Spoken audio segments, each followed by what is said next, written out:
अस्सलाम वालेकुम। और next topic from the liver medicine is the hepatocellular carcinoma. सबसे पहले ये है कि it is the most common primary malignant tumour of the liver. और अगर हम बात करें वर्ल्ड वाइड मोस्ट कॉमन की, तो sixth most common world wide है। ठीक है, इसमें जो एज होगी वो ये होगी कि जितनी ज़्यादा एज होगी इसका इंसिडेंस बढ़ता जाएगा। और अगर फीमेल्स और मेल्स में से ज़्यादा कॉमन अगर हम बात करें तो मेल्स में ये ज़्यादा कॉमन होता है। ठीक हो गया। फिर हम इसके कॉजेज़ की बात करते हैं। हेपेटोसेलुलर कार्सिनोमा ये नहीं होता कि आज किसी को कोई लिवर डिजीज़ हुई और कल उसको कैंसर हो गया, ऐसी बात नहीं होती। इसमें लॉन्ग हिस्ट्री होगी ना पेशेंट की। और मोस्ट कॉमन कॉज जो इसको वर्ल्ड वाइड होता है वो कौन सा होता है? Hepatitis B, hepatitis C virus chronically अगर चल रहे हो तो वो उसकी वजह से होता है। इसके अलावा किसी भी डिज़ीज़ की वजह से जो भी लिवर डिज़ीज़ सिरोसिस कॉज करवाएगी, उसके बाद ये मोस्ट कॉमन है। और सिरोसिस के बाद जो मोस्ट कॉमन आता है ना, वो नॉर्दर्न यूरोप में होता है। और ताइवान और वर्ल्ड वाइड मोस्ट कॉमन जो है ना, हेपेटाइटिस बी वायरस की वजह से क्रोनिकली जो है ना हेपेटोसेलुलर कार्सिनोमा कॉमन होता है। फिर हम टॉक्सिन्स की बात करें तो एफ्लाटॉक्सिन्स, ठीक है, एफ्लाटॉक्सिन्स एस्परजिलस फ्लेविस, ये क्या करता है? ये भी कैंसर कॉज करता है। इसके अलावा haemochromatosis, alpha 1 antitrypsin and deficiency and Wilson's disease, ये तीनों metabolic disorders of the liver हैं जिसकी वजह से हेपेटोसेलुलर कार्सिनोमा होता है। इसके अलावा कोई भी लिवर के अंदर पहले से कोई डिस्प्लेजिया हुआ था, कि डिस्प्लेस्टिक न्यूड्यूल्स बने हुए थे, या हम कह सकते हैं कि हेपेटिक एडिनोमा था। ठीक है, हेपेटिक एडिनोमा था। ये एडिशनल हैं जो स्टेप अप पे लिखे हुए थे, आप यहाँ पे नोट कर लें। ठीक है, हेपेटिक एडिनोमा 10% चांस होता है हेपेटोसेलुलर कार्सिनोमा का। इसके अलावा स्मोकिंग की वजह से। इसके अलावा अगर हम बात करें तो शिस्टोसोमियासिस की वजह से, ग्लाइकोजन स्टोरेज डिजीज़ टाइप 1 की वजह से। इसके अलावा अगर हम बात करें पैरानियोप्लास्टिक सिंड्रोम्स की वजह से भी हो सकता है, जिसमें पेशेंट को एडिशनल क्या हो रहा होगा? कार्सिनोइड सिंड्रोम, एरिथ्रोसाइटोसिस, थ्रोम्बोसाइटोसिस, हाइपरकैलेसीमिया हो सकता है, हाइपरट्रोफिक पल्मोनरी ऑस्टियोडिस्ट्रोफी हो सकती है, हाइपोग्लाइसीमिया, हाई कोलेस्ट्रोल। ठीक है, ये सब जो हैं क्या हैं कि पैरानियोप्लास्टिक सिंड्रोम से एसोसिएटेड कैंसर हो सकता है। ठीक है, उसके बाद इसके अलावा अगर हम बात करें एफ्लोटॉक्सिन्स के अलावा कौन से टॉक्सिन्स हैं? विनाइल क्लोराइड है, थोरोट्रास्ट है। ठीक है, तो ये मोस्ट मतलब जो कॉजेज़ होते हैं जिसकी वजह से कैंसर ऑफ द लिवर होता है कॉज, ठीक है, वो आपको पता होना चाहिए कौन कौन से हो सकते हैं, बिकॉज ये एमसीक्यूज में पूछ सकते हैं। लेकिन आपको जो आपको मतलब पता होना चाहिए मेन जो कॉज है वो क्या है? Hepatitis B virus, aflatoxins, hepatitis C virus, cirrhosis. ठीक हो गया। उसके बाद हम इसकी मॉर्फोलॉजी में जो मोस्ट इंपॉर्टेंट चीज़ आती है ना, वो हमारी सर्जरी रिलेटेड है कि वो फोकल हो सकता है, मल्टीफोकल हो सकता है। इसकी पिक्चर्स मैं आपको दिखा दूंगी। डेविडसन की पिक्चर्स हैं जिसमें एक अगर लिवर की एक कोने पे करके कैंसर पड़ा हुआ है सिर्फ एक जगह पे, तो वो फोकल है कैंसर। ठीक है, वो एक नोड्यूल सा बना हुआ है। और मल्टीफोकल में क्या होगा कि लिवर में जगह जगह नोड्यूल्स बने होंगे। ठीक है, तो कैंसर जो है वो मल्टीफोकल भी हो सकता है, यूनिफोकल भी हो सकता है। उसके बाद हमारी आती हैं क्लिनिकल फाइंडिंग्स। ठीक है, तो क्लिनिकल फाइंडिंग्स में जो हेपेटोसेलुलर कार्सिनोमा के क्या होते हैं, किसी भी कैंसर के जो मोस्ट इंपॉर्टेंट चीज़ें होती हैं ना, जो कैंसर बताती हैं कि यहाँ पे कैंसर हो चुका है। एक तो हमारा ये होगा कि पैल्पेबल मैस होगा उस कैंसर का। ठीक है, उस ट्यूमर मैस का। दूसरा ये है कि पेशेंट को वेट लॉस हो रहा होगा। ठीक है, वेट लॉस हुआ होगा। इसके अलावा क्रोनिक हिस्ट्री चल रही होगी। ठीक है, क्रोनिक हिस्ट्री किसी भी चीज़ की, मतलब जिसकी वजह से हुआ है। इसके अलावा हम बात करें अगर, तो वहाँ पे ब्लीडिंग। ठीक है, ब्लीडिंग जो है वो मोस्ट इंपॉर्टेंट है कि कैंसर की वजह से ब्लीडिंग जो है वो होती है। ठीक है, और बाकी वो सारे क्रोनिकली जो सिरोसिस के साइंस आ रहे होते हैं ना, जो ऑलरेडी हम डिस्कस कर चुके हैं, एसाइटीज़ हैं, जॉन्डिस है, वो सब कुछ हो रहा होता है। और इसके अलावा पेशेंट को जो है एब्डोमिनल पेन भी हो रही होगी, जिस साइड पे राइट अपर क्वाड्रेंट जो होगा वहाँ पे पेन हो रही होगी पेशेंट को। ठीक हो गया। उसके बाद जो आपको पता होना चाहिए कि मेटास्टेसिस इसकी जो मोस्ट कॉमन होती है लिवर के बाद, वो लंग्स में सबसे पहले जाता है ये। तो जब हम इसकी इन्वेस्टिगेशंस करेंगे तो ऑब्वियसली लंग को ज़रूर देखेंगे, वहाँ पे चेस्ट एक्सरे ज़रूर करवाएंगे कि उसके मेट्स चेक करने के लिए। ठीक हो गया। तो ये हमारे थी क्लिनिकल फ़ीचर्स। ठीक है, जो कि हम इसका जो है सिनेरियो भी डिस्कस करेंगे, उसमें भी हम देखेंगे कि कौन से फ़ीचर्स हैं जिनकी वजह से हम इसको एज अ लेबल करेंगे कि ये हेपेटोसेलुलर कार्सिनोमा है। ठीक हो गया। उसके बाद हम चलते हैं इन्वेस्टिगेशंस, इसकी मैनेजमेंट की तरफ, जो कि हम नोट्स में देखेंगे। दिस पिक्चर शोज़ के कौन से कॉजेज़ होते हैं हेपेटोसेलुलर कार्सिनोमा के। Hepatitis B virus, hepatitis C virus, haemochromatosis, alcohol, cirrhosis, aflatoxins most important यहाँ पे दिखाए हुए हैं। ये हम ऑलरेडी डिस्कस कर चुके हैं कि एक नॉर्मल लिवर होता है, उसके बाद हेपेटाइटिस सी वायरस बहुत क्रोनिकली इफेक्ट करेगा तो सिरोटिक लिवर हो जाता है, और फिर and stage cirrhosis with the hepatocellular carcinoma. Okay, अभी तक हमने क्या-क्या डिस्कस कर लिया। जेंडर हमने डिस्कस कर लिया कि मेल्स में ज़्यादा कॉमन होता है। सिनेरियो में आपको मेल मेल मतलब दे सकते हैं, ज़रूरी नहीं है कि मेल्स में हो, फीमेल्स में भी हो सकता है, लेकिन जेंडर में मेल ज़्यादा कॉमन है। एज मैंने आपको बताया, जैसे-जैसे एज बढ़ती जाती है कैंसर के चांसेस ज़्यादा होते जाते हैं। कॉजेज़ हमने इसके डिस्कस कर लिए हैं। क्लिनिकल फीचर्स हमने डिस्कस कर लिया कि इसमें पेन होगी, एब्डोमिनल पेन होगी, राइट अपर क्वाड्रेंट में पेशेंट को पैल्पेबल मैस होगा, हेपेटोमेगाली हुई होगी, ठीक है। और इसके अलावा ब्लीडिंग ब्लीडिंग हुई होगी, ठीक है, वेरिसल हेमरेजेस हो रहे होंगे, और इसके साथ साथ क्रोनिक हिस्ट्री होगी और वेट लॉस हो सकता है। वेट लॉस होगा ना पेशेंट को, आपको पता है कि कैंसर की वजह से वेट लॉस हो जाता है, कि चिकित्सा हो जाता है पेशेंट को। फिर हमने बात करनी इसकी इन्वेस्टिगेशंस की। तो इन्वेस्टिगेशंस में हम कौन कौन सी इन्वेस्टिगेशंस करते हैं? ब्लड टेस्ट करवाते हैं, इमेजिंग टेस्ट करवाते हैं, लिवर बायोप्सी करवाते हैं, और इसके अलावा जो है ये सीरम लेवल चेक करवाते हैं, ठीक है। ब्लड टेस्ट को देखते हैं। ब्लड टेस्ट में जो हम करवाते होते हैं, क्योंकि लिवर की चीज़ें हमने चेक करवानी है, तो LFTs करवाएंगे पेशेंट के, जो लिवर फंक्शन है उसको चेक करने के लिए कि कहीं लिवर का फंक्शन कैसा चल रहा है, ठीक है। क्योंकि इसी के बेसिस पे हमने उसकी ट्रीटमेंट करनी होती है। लिवर के फंक्शन को हमने चेक करना है, तो उसके लिए हम क्या चेक करेंगे कि हमें पता है कि इसका कॉज जो है वो लिवर का कैंसर का वो हेपेटाइटिस बी और हेपेटाइटिस सी है, तो हम उनकी सीरोलॉजी करवा लेंगे। मींस के एंड जो उसकी इन्वेस्टिगेशंस हैं हेपेटाइटिस बी और सी की पर्टिकुलर स्पेसिफिक, वो हम करवाएंगे। LFTs करवा लेंगे, जिसमें हमारी आपको पता है AST ALT होती हैं, प्रोथ्रोम्बिन टाइम होता है, एल्ब्यूमिन लेवल होता है, ठीक है। ये सब कुछ जो हमारे उसके साथ बिलीरुबिन वगैरह, मतलब रिलेटेड टू लिवर जो फंक्शन टेस्ट होते हैं, कि लिवर के फंक्शन को चेक करना है हमने। और कोगुलेशन प्रोफाइल भी बहुत इंपॉर्टेंट होती है, जो मैंने आपको बताया, प्रोथ्रोम्बिन टाइम वगैरह, ठीक है। विटामिन के क्योंकि कम हो जाएगा, और इस तरह से।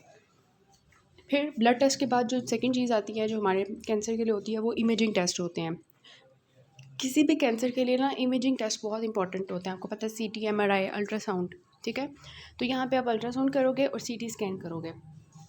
अब CT स्कैन क्योंकि यहाँ पे मेट्स को भी चेक करना है, तो आप CT स्कैन सिर्फ एब्डोमेन का नहीं करोगे, आप उसके साथ चेस्ट का भी करोगे और पेल्विस का भी देखोगे, ठीक है। कि आपको पता चल जाएगा कि ट्यूमर की लोकलाइजेशन भी आपने करनी है और मेटास्टेसिस भी चेक करनी है। तो लोकलाइजेशन के लिए आप अल्ट्रासाउंड भी करते हो और CT स्कैन भी करते हो मेट्स को चेक करने के लिए, ठीक है। उसके बाद आता है MRI आप करवाते हो सर्जरी से पहले। अगर किसी की सर्जरी हमने करनी है, ठीक है, फॉर एग्जांपल हमने लिवर ट्रांसप्लांटेशन करनी है, या हमने लिवर की रिसेक्शन करनी है उस पार्ट की, जो हम ट्रीटमेंट में डिस्कस करेंगे, तो उसकी जो है सर्जरी करने से पहले हमें एनाटमी पता होनी चाहिए कि ट्यूमर किस तरह का पड़ा हुआ है। ये हम इन्वेस्टिगेशन इसकी जो है ये वाली देखेंगे, ठीक है। इसकी पिक्चर्स मैं आपको दिखा दूँगी बाद में। उसके बाद जो आती है वो लिवर बायोप्सी आती है। लिवर बायोप्सी जो होती है डेफिनेटली डायग्नोसिस होती है, हम बायोप्सी करके चेक कर लेते हैं। आपको हिस्टोलॉजी स्लाइड पे समझ आ जाती है, नज़र आ जाती है कि ये कैंसर हुआ हुआ है, ठीक है। लेकिन ये है कि इसमें कुछ ऐसी कॉन्ट्राइंडिकेशंस होती हैं जिसमें हम लिवर बायोप्सी नहीं करते।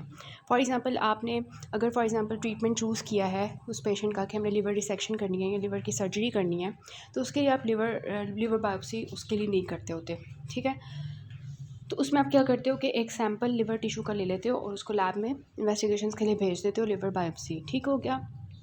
उसके बाद जो है आपको पता है कि कैंसर्स जो होते हैं उनमें कुछ ऐसे ट्यूमर मार्कर्स होते हैं, ठीक है, जो आपको पता चलते हैं। जैसे लिवर कैंसर के लिए आपने ऑलरेडी पढ़ चुके हैं कि अल्फ़ा फीटोप्रोटीन लेवल्स होते हैं, और ये आपके प्रोग्नोसिस में हेल्प करते हैं कि आप जो ट्रीटमेंट दे रहे हो, उस फॉर एग्जांपल कीमो रेडियो दे रहे हो, तो उसकी आप मॉनिटरिंग करने के लिए इसलिए इनके लेवल्स को चेक करते रहते हो, ठीक है। सो ये हो गई आपकी investigations. Okay, this picture shows, जो आपकी डेविडसन की पिक्चर है, मैंने आपको बताया था, ये CT स्कैन हमने लिया हुआ है लिवर का, ठीक है। तो यहाँ पे आपको एक साइड पे बड़ा सा मैस नज़र आ रहा है। इट मीन्स कि आपको यहाँ पे एक छोटा सा मतलब लोकलाइजेशन फोकल ट्यूमर मिल रहा है, मल्टीफोकल नहीं है, एक साइड पे है सिर्फ। So this is the focal localise tumour. तो खुद सोचिए, अगर आपने लोकलाइज ट्यूमर आपको नज़र आ गया तो आप क्या करोगे? आप इस वाले पार्ट को रिमूव कर दोगे, लिवर के इस वाले पार्ट को रिसेक्ट कर दोगे, ठीक है। तो CT स्कैन से आपको ये पता चल जाता है कि हमारा ट्यूमर जो है उसकी लोकेशन क्या है, ठीक है। तो इस ऑलरेडी मतलब आपको जब पता चल जाएगा तो आप क्या करोगे कि लिवर की वो वाले पार्ट की डिसेक्शन कर दोगे, बाहर निकाल दोगे उस वाले पार्ट को। और ये वाली पिक्चर अगर आप देखें डेविडसन की, तो इसमें देखें वहाँ पे तो एक मैस आपको नज़र आ रहा था, यहाँ पे आपको मल्टीफोकल नज़र आ रहे हैं, 1 2 3 4 5 6, मतलब मल्टीपल हैं। अब आप ये तो नहीं कर सकते ना कि मल्टीपल इधर से भी लिवर को उतार दिया, उधर से भी निकाल दिया, उधर से, तो लिवर के तो मतलब अजीब सा लिवर हो जाएगा। तो इसके लिए जो है कि CT स्कैन जब आपको इस तरह का मिलता है तो फिर आप लिवर ट्रांसप्लांटेशन का सोचते हो, ठीक है। लेकिन उसमें फिर आपने देखना होता है कि लिवर ट्रांसप्लांटेशन की भी होती है कि ये मेटास्टेसिस तो नहीं हो चुकी। अगर मेटास्टेसिस हो चुकी है तो आप लिवर को ट्रांसप्लांट भी कर दोगे, क्योंकि दूसरी साइड ऑफ द बॉडी में चला गया है, तो फिर आप क्या करोगे? तो फिर मतलब ये है कि इस केस में आप रिसेक्शन ऑफ द लिवर नहीं कर सकते, आपको यहाँ पे लिवर ट्रांसप्लांटेशन ही करनी पड़ेगी। और फिर बाकी हम ट्रीटमेंट ऑप्शंस भी देखेंगे इसमें। दिस पिक्चर शोज़ कि हेल्दी लिवर था, क्रोनिक हेपेटाइटिस हुआ, उसकी वजह से सिरहोसिस हो गया और अल्टीमेटली हेपेटोसेलुलर कार्सिनोमा हुआ। ये भी आपको एक जगह दिखाई हुई है जहाँ पे आपको this is actually the MRI, ठीक है। एमआरआई पे आपको ये मैस नज़र आ रहा है। और इस पिक्चर में आपको नज़र आ रहा है कि जो कैंसर है वो लंग्स में भी चला गया, क्योंकि मैंने आपको बताया कि मोस्ट कॉमन साइट जो लंग्स में जो होती है सबसे पहले जहाँ पे कैंसर जाता है। ओके, इन्वेस्टिगेशन हमने कर ली, ब्लड टेस्ट कर लिया, लैब टेस्ट कर लिए, इमेजिंग टेस्ट कर लिए और इसके अलावा अल्फा फेटोप्रोटीन लेवल्स चेक कर लिए, ठीक हो गया। अब हमने जाना है किसकी तरफ? ट्रीटमेंट की तरफ। तो हमारा ट्रीटमेंट जो है ना, वो हर पेशेंट के लिए एक ट्रीटमेंट नहीं होता कि हेपेटोसेलुलर कार्सिनोमा ट्रीटमेंट है, मतलब उसका हमने करना है। कैंसर, लिवर कैंसर हो गया किसी पेशेंट को, अब हमें ट्रीट करना है, तो हर एक के लिए एक ट्रीटमेंट होगा? नहीं, ट्रीटमेंट डिपेंड करता है स्टेजिंग ऑफ द लिवर पे, staging of the liver cancer पे, कि वो जो कैंसर है उसका साइज़ कितना है। इसमें हम देखेंगे 3 सेंटीमीटर्स का होगा तो हम ये वाला ट्रीटमेंट करेंगे, 3 सेंटीमीटर्स से ज़्यादा का होगा तो ये ट्रीटमेंट करेंगे, ठीक है। तो साइज़ पे डिपेंड करता है। फिर लोकेशन पे डिपेंड करता है कि वो मेटास्टेसिस तो नहीं हो चुकी, वो कहीं और तो नहीं चला गया, लंग्स वगैरह में दूसरी जगह पे तो नहीं चला गया, ठीक है। और फिर हमने देखना on the basis of treatment करना on the basis of liver function, कि लिवर का हमने जो लैब्स करवा के लिवर फंक्शन टेस्ट करवा के चेक किया था, लिवर की स्टेट कैसी चल रही है, लिवर कहीं सिरहोसिस में तो नहीं चला गया हुआ, या अभी लिवर का फंक्शन ठीक है। तो लिवर का फंक्शन ठीक होगा तो हम कोई और ट्रीटमेंट करेंगे, लिवर का फंक्शन ख़राब होगा, सिरहोसिस हो चुकी होगी, तो हम कोई और ट्रीटमेंट करेंगे, ठीक है। फिर overall health of the patient कैसी है उसकी बेस पे भी हम ट्रीटमेंट डिसाइड करते हैं। तो सबसे पहले ट्रीटमेंट जो हम डिसाइड करेंगे सर्जरी का, ठीक है। सर्जरी 2 तरह की होती है, एक मैंने आपको बताया हेपेटिक रिसेक्शन है और दूसरी है लिवर ट्रांसप्लांटेशन, ठीक है। तो सर्जरी हमने 2 तरह की है, हेपेटिक रिसेक्शन और लिवर ट्रांसप्लांटेशन। अब हेपेटिक रिसेक्शन हम उन लोगों में करते हैं, जैसे कि मैंने आपको दिखाया था कि फोकल मास अगर पड़ा हो, ठीक है। फोकल मास की अभी लिवर जो है वो फोकल है, मतलब कि लिवर कैंसर फोकल है, सिरहोसिस नहीं हुई भी लिवर की, और लिवर का फंक्शन ठीक है, ठीक है। तो हम क्या करेंगे, उस पार्ट को रिमूव कर देंगे जो कैंसर जिस जगह पे पड़ा हुआ है, ठीक है।